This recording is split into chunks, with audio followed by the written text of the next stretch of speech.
Hello and welcome everyone. So in this video, what we are going to learn about is on the Pacs.008, which is related to your ISO 2022 messaging. All right. So without any delay, let's get started. So Pacs.008 is basically a ISO 2022 message.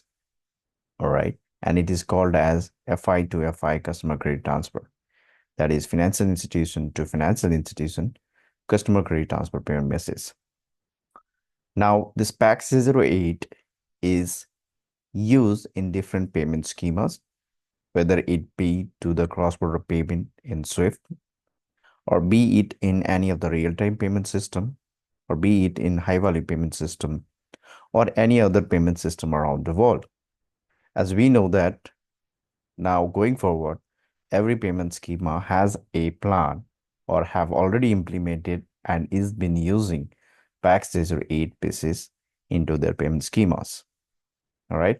So learning Pacs.008 pieces and all the ISO 2022 messages is equally important going forward, as all the payment schemas would be using the similar messaging format. All right. Now let's get started with the flow.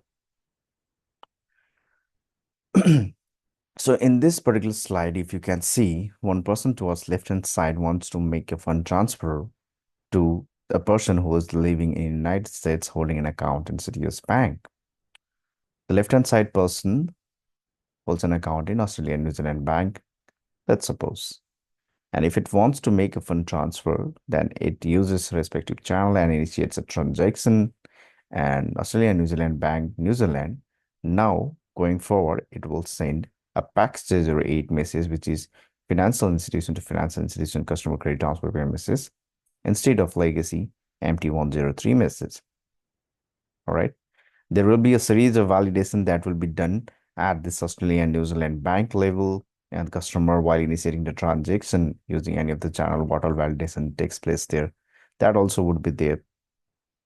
And then at the Swift network, there will be a series of validation that will be taken in place.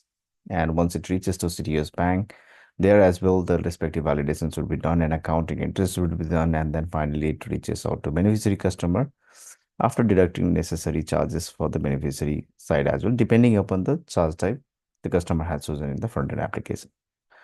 So there are a lot of things which you need to learn about this entire end-to-end flow. And there are plenty of other messages also involved in this uh, direct payment method, right? So we have a course which we can offer as part of ISO 2022 payment training that will eventually help you not only to find the job opportunities, but also will help you to sustain into the projects which you'll be walking into. Do you really want to be a ISO 2022 expert, or want to learn how migration of the MT to MX works? Want to learn how to start the phase 2 migration plan for Swift into ISO 2022? Want guidance on how to skill up into ISO 2022 to find job opportunities? Or want to learn the business use cases for ISO 2022 into payments? All these questions which you have this in your mind can be resolved from our one training which we provide, that is on cross-border payment and ISO 2022.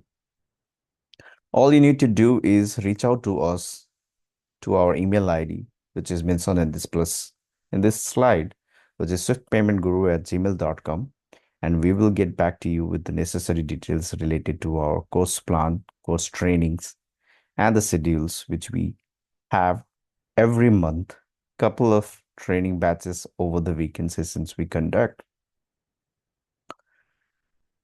All you need to do is email us, which is mentioned in this swiftpaymentguru@gmail.com. And there's one step away where you can get an opportunities into the market if you are skilled up into ISO 2022. Thank you all. I'll see you next time.